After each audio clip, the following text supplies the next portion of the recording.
नमस्कार दोस्तों, आज इस वीडियो में हम जानेंगे गणेश चतुर्थी की एक बहुत ही प्रचलित कथा कि किस प्रकार गणेश भगवान ने कुबेर जी को सबक सिखाया था, जो धन के अभिमान में अंधे हो चुके थे। आज की ये वीडियो सुनने के बाद आप भी अपने जीवन में बहुत कुछ बदलने का प्रयास जरूर करेंगे। तो चलिए शुरू करते हैं आज की पौराणिक कथा। एक समय की बात है, धन के देवता कुबेर को अपने धन पर बहुत अभिमान हो जाता है। वे सोचते हैं कि मैं दुनिया में सबसे ज्यादा धनवान हूँ, मुझे अपने धन का प्रदर्शन जरूर करना चाहिए। ऐसा सोच उन्हें ख्याल आता है कि क्यों न मैं देवताओं को एक एक दिन अपने महल में भोजन के लिए निमंत्रण दूं और सबको अपना धन वैभव दिखाऊं। ऐसा सोचकर वे सर्वप्रथम भोलेनाथ को अपने महल में भोजन करने का निमंत्रण देने कैलाश पर्वत पहुंच जाते हैं। भोलेनाथ उनकी मंशा समझ जाते हैं और कुबेर का घमंड तोड़ने का निश्चय कर लेते हैं। तभी कुबेर से कहते हैं, मैं आपका आमंत्रण स्वीकार नहीं कर सकूंगा, लेकिन मैं अपनी जगह गणेश को आपके साथ भेज देता हूँ। ये सुनकर कुबेर ने सोचा, अरे मुझे तो अपने धन वैभव दिखाना है, भोलेनाथ ना सही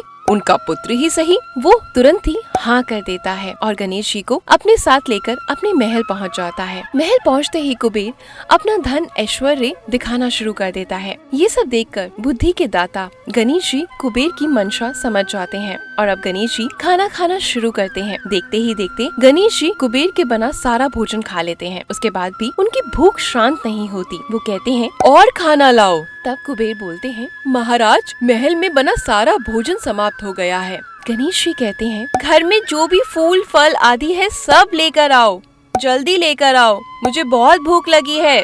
कुबेर जी जितने भी घर में बाकी खाने की चीजें होती हैं, वो सब कुछ गणेश जी के सामने रख देते हैं। उसके बाद गणेश जी उसे भी खा लेते हैं और खाने के बाद कहते हैं, मेरी भूख शांत नहीं हो रही, मुझे और खाना चाहिए। कुबेर जी समझ जाते हैं कि मैं अपना वैभव और ऐश्वर्य प्रभु को दिखाना चाहता था, इसलिए कुबेर जी समझ जाते हैं और मन ही मन सोचते हैं, अरे मैं कितना बड़ा मूर्ख था, मैं अपना वैभव और ऐश्वर्य प्रभु को दिखाना चाहता था, इसलिए गणेश जी मुझे सबक सिखाना चाहते हैं, सीख देना चाहते हैं। फिर गणेश जी के सामने कहता है, प्रभु मैं अब कभी भी अभिमान नहीं करूँगा, मैं ऐसा कुछ भी नहीं करूँगा, मुझे क्षमा करें। कुबेर जी की ऐसी बातें सुनकर भगवान गणेश उन्हें माफ कर देते हैं और अपने घर पर्वत की ओर निकल जाते हैं। क्योंकि गणेश जी ने अब बहुत सारा खाना खाया था तो उनका वजन भी बहुत बढ़ जाता है और वो अपनी सवारी नन्हे से मूषक पर बैठकर अपने घर कैलाश पर्वत की ओर चल देते हैं। गणेश जी के वजन को संभालते हुए धीरे धीरे मूषक चलता हुआ कैलाश पर्वत की ओर निकलता है। रास्ते में मूषक का संतुलन बिगड़ जाता है और गणेश जी नीचे गिर जाते हैं। गणेश जी उठकर आसपास देखते हैं कि कहीं किसी ने देखा तो नहीं। आसपास उन्हें कोई नहीं दिखाई देता, लेकिन उन्हें हंसने की आवाज आती है। तब गणेश जी देखते हैं कि आसपास तो कोई भी नहीं,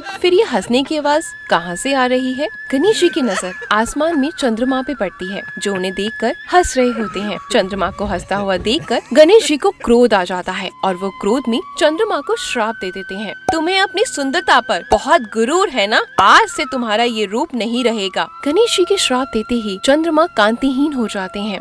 ये देखकर चंद्रमा को अपनी गलती का एहसास होता है और वे गणेश जी से माफी मांगने लगते हैं। बार बार माफी मांगने के बाद भी गणेश जी का गुस्सा शांत नहीं होता। वे चंद्रमा से कहते हैं, मैंने जो आपको श्राप दिया है वह पूर्ण रूप से समाप्त नहीं होगा, परंतु महा में एक दिन आप पर श्राप का पूर्ण असर दिखाई देगा। उस दिन आप किसी को दिखाई नहीं देंगे। तब से चंद्रमा अमावस्या के दिन किसी को भी दिखाई नहीं देता। गणेश जी आगे कहते हैं, इसके बाद आपकी कलाएं बढ़ती जाएंगी और पूर्णिमा के दिन आप अपने पूर्ण स्वरूप में दिखाई देंगे। फिर पूर्णिमा के बाद अमावस्या तक आपकी कलाएं घटती जाएंगी।